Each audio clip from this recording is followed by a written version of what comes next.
এই মুসলমান, আপনি কি মারা যাবেন না এক সময়? যাবেন না? হয়তোবা কোনো গরমকালে আপনি মারা যাবেন, অথবা বর্ষাকালে মারা যাবেন।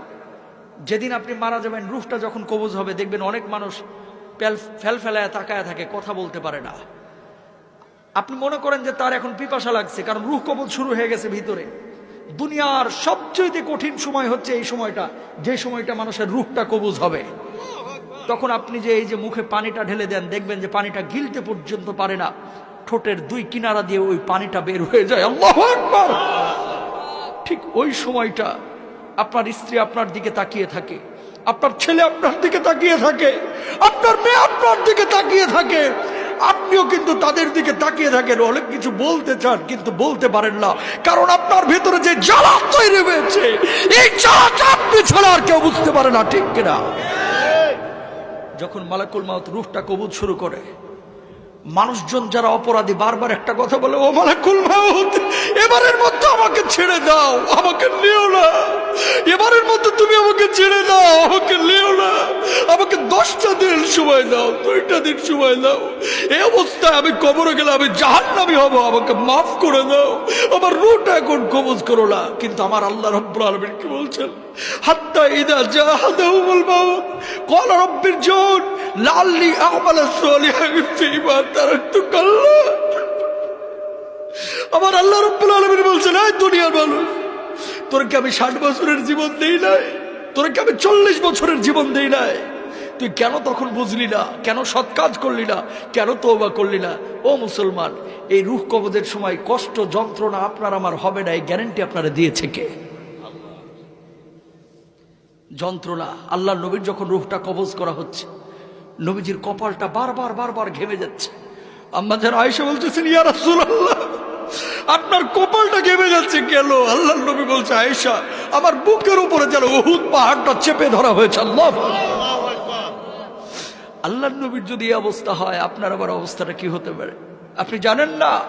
এই বাড়ি যাবে না, আপনার সঙ্গে গাড়ি যাবে না, কিচ্ছু যাবে না, আপনি মারা যাবেন। ব্লেড দিয়ে আপনার জামা কাপড়গুলো কেটে খাটিয়ার উপরে আপনাকে রেখে সন্তান সন্ততি বা আত্মীয় স্বজন বন্ধু বান্ধব ঘর থেকে লাশটা বাইর করে ওই বারান্দায় রেখে দেবে, অথবা উঠানে রেখে দেবে। আপনার নাম ছিল আব্দুল কুদ্দুস, আব্দুর রহিম, সালমান, সাদমান, কত ভালো ভালো নাম। এখন কেউ আপনাকে নাম ধরে ডাকবে না, এখন আপনার নাম হয়ে গেছে লাশ। আপনার নাম কি? ওই মুয়াজ্জিন সাহেব মাইকে যে ঘোষণা দিবে, সেদিন আপনার নামের শুরুতে একটা ডিগ্রি লেগে যাবে, ডিগ্রি।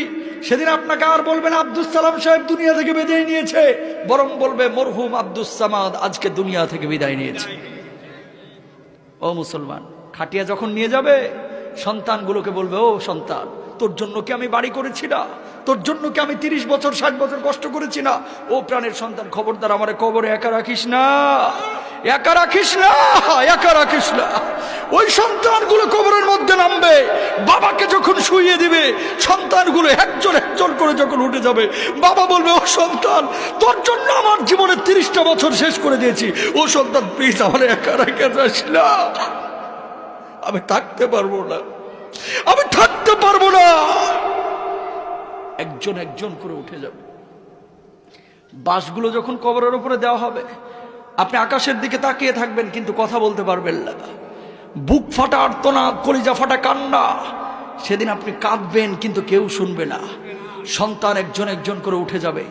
বাঁশগুলো যখন একটার পর একটা দেওয়া হবে, একটু আলো কবরের মধ্যে ঢুকবে, আপনি চিৎকার করবেন, ও সন্তান প্লিজ আমাকে রেখে যাস না, আমি অন্ধকার বড় ভয় পাই, আমি অন্ধকার বড় ভয় পাই রে, এইভাবে আমাকে রাখিস না।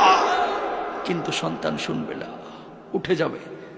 এই যে বাঁশগুলো যখন পুরোটাই দিয়ে দিল, একটু আলো ঢুকতেছিল, এখন আলোটাও নাই। বাঁশের উপরে চাটাই দেওয়া হলো, এখন ঘুটঘুটে অন্ধকার। পাশ দিয়ে যদি একটা সাপও হেঁটে যায় আপনি টের পাবেন না, এমন অন্ধকার। মানুষ যখন মাটিগুলো দিবে, ধিপধাপ আওয়াজ হবে, মাটি দেওয়া হয়ে যাবে, মানুষ চলে যাবে। যখন দেখবে যে সন্তান একা থুয়ে, আপনার ভাই একা থুয়ে, আপনার বাবা একা থুয়ে, আপনার অন্য আত্মীয়রা একা থুয়ে আপনাকে থুয়ে কবরে চলে যাচ্ছে, পায়ের আওয়াজ আপনি শুনতে পাবেন।